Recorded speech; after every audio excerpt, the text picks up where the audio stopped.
Welcome to the Salmon Runs YouTube. Enjoy the video. You'll begin by getting assets into Clipchamp so you can caption efficiently.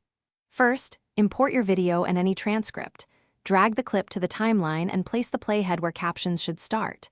Make sure the project aspect ratio matches your delivery platform because timing and line breaks behave differently. Once done, enable the Captions tool from the left toolbar or open the text menu. This puts you in the right workspace to generate, edit, and style captions without switching apps. Now generate captions using auto captions so you get a baseline transcript.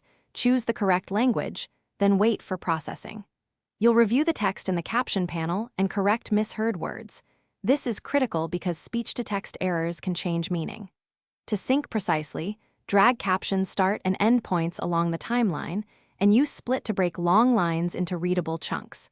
Make sure to check overlapping speech and speaker labels because clear line breaks improve viewer comprehension and accessibility. Finish by styling captions so they remain legible on all devices.